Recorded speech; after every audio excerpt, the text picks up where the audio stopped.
Hey, how you doing? My name is Roger Grimes. In this video, I'm going to share with you a sample of my next book. I'm writing a book called 12 Principles for Greater Influence. This is a book I've been writing for over 10 years. 10, 12 years now. I put it down, picked it up. Well, this time I'm finishing it. I have about 3 more chapters left, but I'm sharing with you the first chapter. I put it in audio so you can hear it and enjoy the clips that I'm putting with this. I'm just going to share random videos with my family and my dogs and nature, all that good jazz. So check it out. Let me know in the comments what you think of this chapter. And tell me if you're excited to hear the rest of the story. Alright, I'll talk to you later. 12 Principles for Greater Influence. Chapter 1. $1 Million Goal. $1 Million Character. Let me share the story on how we have arrived at this point of having these 12 life and leadership principles becoming this book. I grew up in a family that always fought.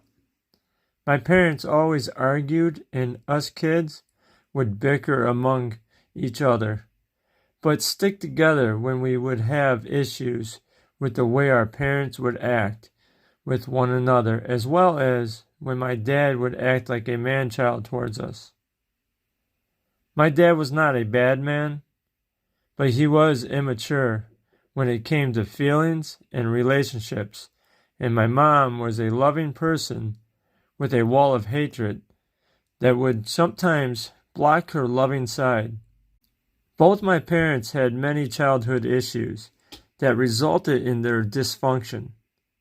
Due to the lack of self-esteem and negativity, both of my parents had been holding on to their past emotional pain, keeping them both from shining with the special gifts and talents they were blessed with. Our family never had a lot of money and had a hard time paying bills like rent and utilities due to a bad financial plan.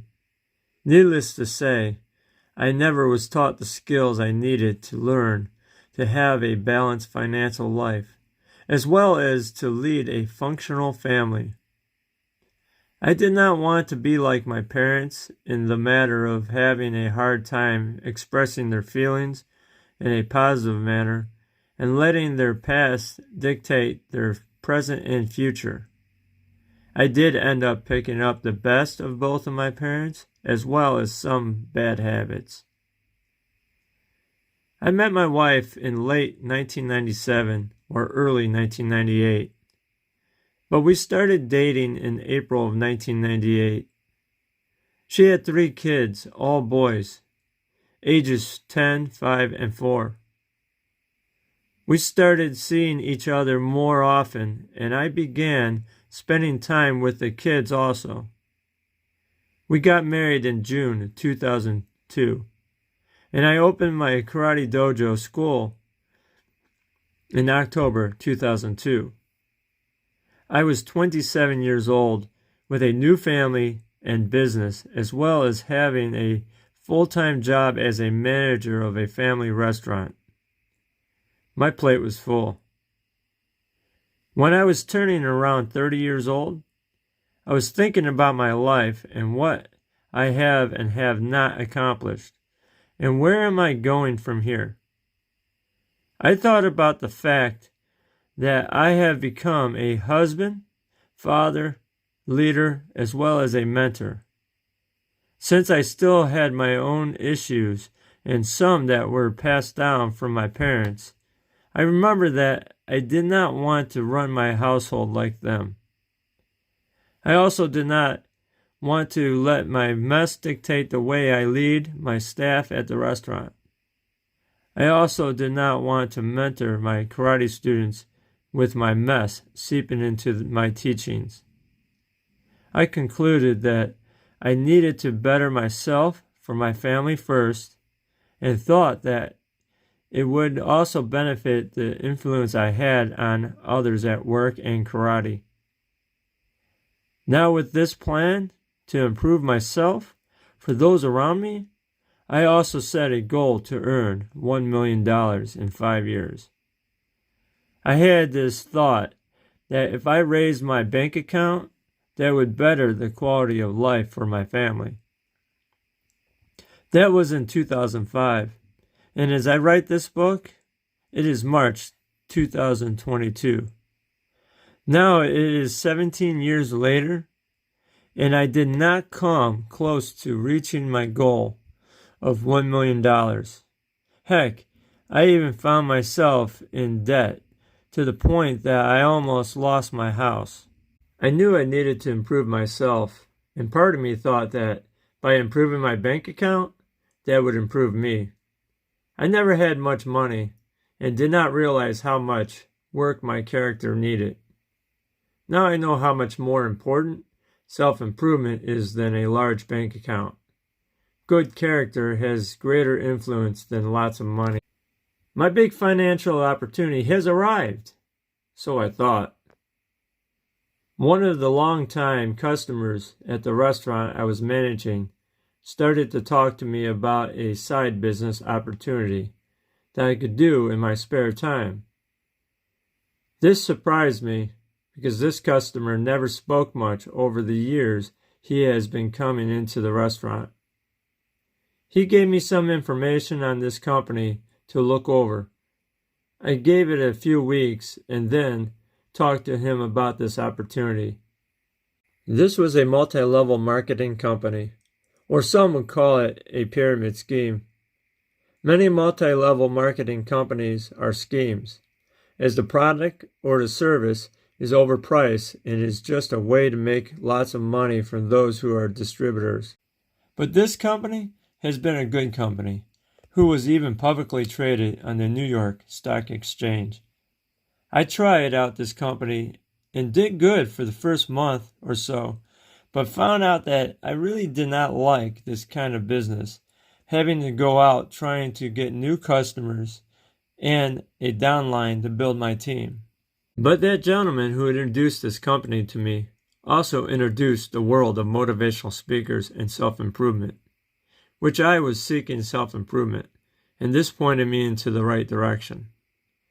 I stayed with the company for over a year paying for the services for myself because I believed and have used the services even though I did not sell the service very often in that time. I am grateful for that opportunity because I received two important things from this company. One, a friend. Two, direction for my life. After several years of listening and reading things by some of the best motivational speakers and life coaches, I began changing a little bit at a time for the better.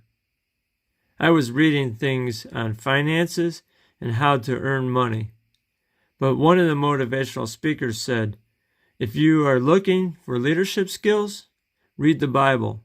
There's lots about leadership in the Bible. I was also seeking leadership skills at that time, so I did pick up the Bible.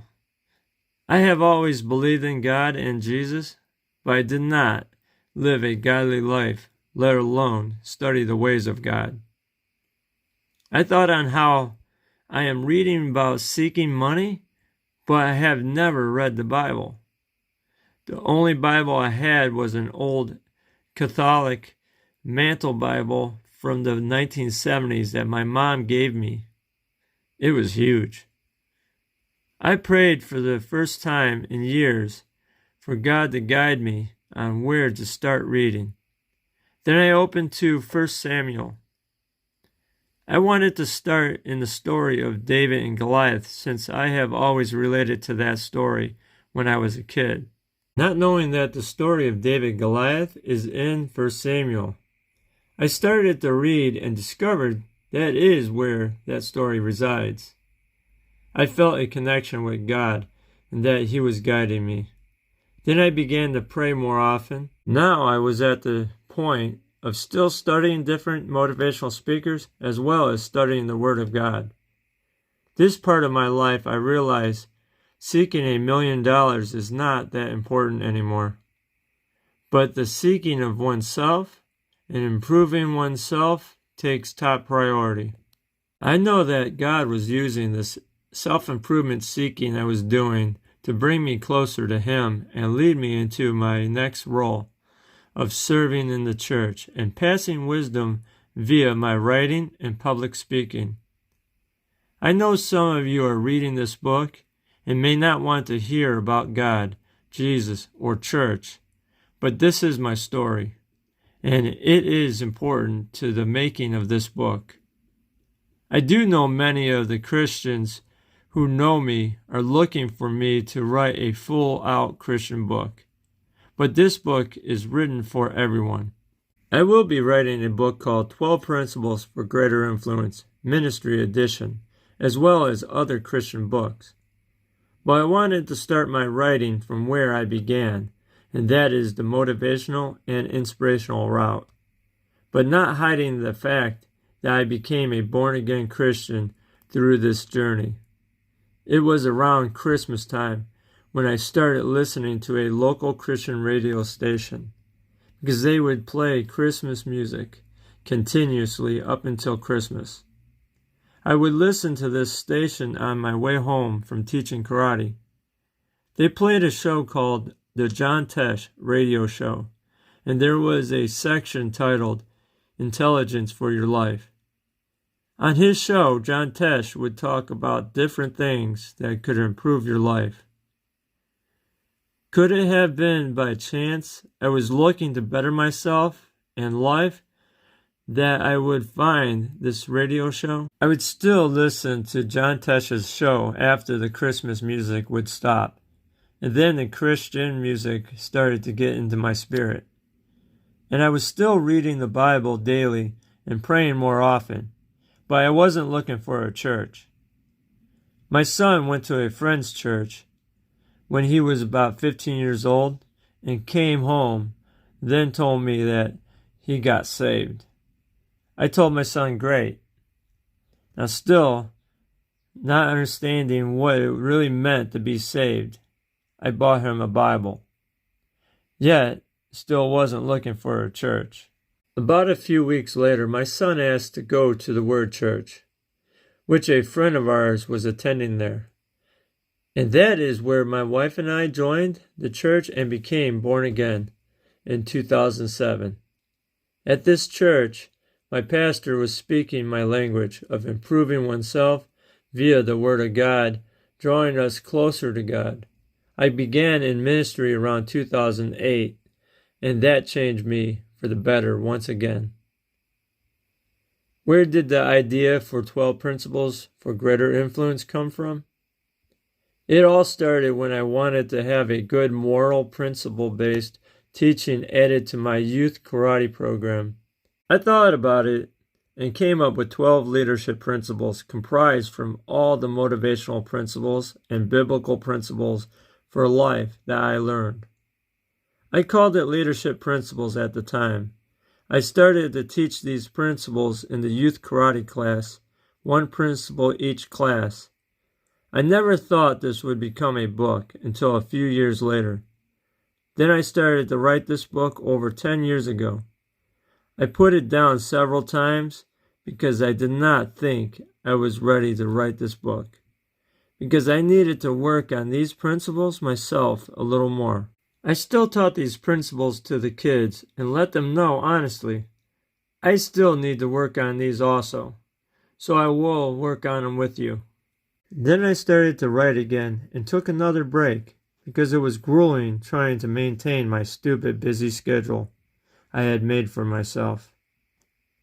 This break was longer than I planned, but I started to write again, just to put it down for another book idea. I put that book idea down and wrote my first book.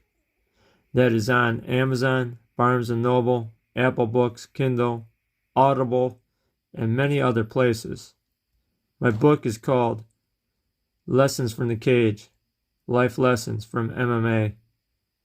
That is about the life lessons I learned from full contact MMA cage fighting, and many of the lessons from my fighting experience have been learned because of the principles in this book. I am now finally finishing this book. As I started my self-improvement journey with that $1 million goal, I put that aside to seek a $1 million character. My finances have become better since I chose to switch my focus from money to character. I am sure that I will someday reach $1 million, but if I don't, I have received much greater than that. I have a better relationship with my family. I have become a mentor and a source of wisdom for others, which leads me to a greater influence.